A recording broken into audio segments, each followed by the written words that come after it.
नमस्कार. नमस्कार. सगळ्यांचं स्वागत आहे आजच्या या व्हिडिओमध्ये. आज आम्ही निपुण भारत अंतर्गत आपल्या शाळेमध्ये जी शैक्षणिक साहित्याची पेटी आली त्याची ओळख करून घेणार आहोत. आणि या निपुण भारत अंतर्गत आपल्याला त्या पेटीमध्ये एकूण 33 प्रकारचं शैक्षणिक साहित्य दिलेलं आहे. आणि ह्या शैक्षणिक साहित्यामध्ये पहिल्या प्रकारचं शैक्षणिक साहित्य आहे ते म्हणजे भाषा गाडी. भाषा गाडीचं एक युनिट आहे. युनिट आणि म्हणजे एक बॉक्स आहे आणि या बॉक्समध्ये आपल्याला विविध प्रकारच्या अशा भाषा गाड्यांचे सेट दिलेले आहेत.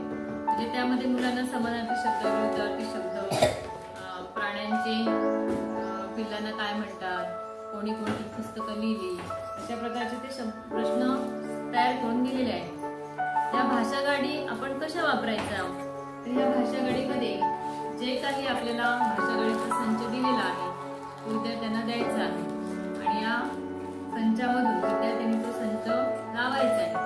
मग लावताना पण यामध्ये त्यांनी जे 7 किंवा 5 गाड्यांचा संच असणार आहे. एका ह्या पॅकेटमध्ये 5 ते 7 गाड्या असणार आहेत. गाडीची सुरुवात आपण बाणाच्या दिशेने करायची आहे. सुरुवातीला आपण बाणाची गाडी लावणार आहोत आणि त्यानंतर बाणाच्या बाजूलाच या ठिकाणी तुमचा प्रश्न असणार आहे. म्हणजे या गाडीमध्ये बघा कवी असं लिहिलेलं आहे. तर कवीचं स्त्रीलिंगी रूप आपण काय म्हणू शकतो तर कवयी.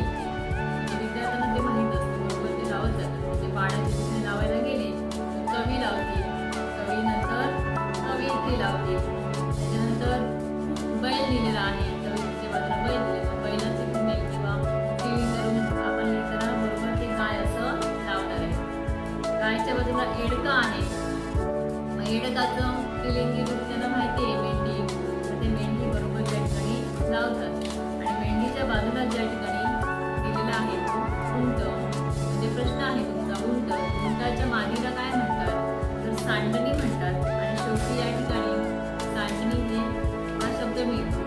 आणि गाडीची सुरुवात जशी बाणाने होते, गाडीची सुरुवात ज्या पद्धतीने बाणाने होते तसा गाडीचा शेवट हा स्माइलीने होतोय. कसा होतोय स्माइलीने. म्हणजे आपल्याला एक स्माइल दिली जाते की वा खूप छान, तुम्ही छान पद्धतीने गाडी जुळवलेली आहे, सगळे डबे व्यवस्थित लावलेले आहात असं ते त्या ठिकाणी तुम्हाला सांगितलेलं आहे. अशा पद्धतीने ही भाषा गाडी मुलं जुळवत आहेत. तर लक्षात ठेवायची गोष्ट कोणती तर भाषा गाडीची सुरुवात ही बाणाकडून होणार आहे आणि शेवट हा स्माइलीकडे होतोय. मग मध्ये जी जुळवाजुळव करायची आहे गाड्यांची ह्या गाडीच्या डबे आहेत जे त्या जुळवताना मुलांना थोडं डोकं वापरावं लागणार आहे. यामधून थोडे व्याकरणाचे प्रश्न किंवा आव्हान देणारे प्रश्न सोडवण्याची क्षमता त्यांच्यामध्ये विकसित होणार आहे. थोडं चिकित्सक विचार मुलं करतायत आणि त्याच्यातूनच त्यांची शब्द संपत्ती वाढणार आहे अशी उद्दिष्ट ह्या भाषा गाडी देण्यामध्ये दिलेली आहे. तर सगळे मुलांना सगळेजण तयार आहात भाषा गाडी जुळवण्यासाठी?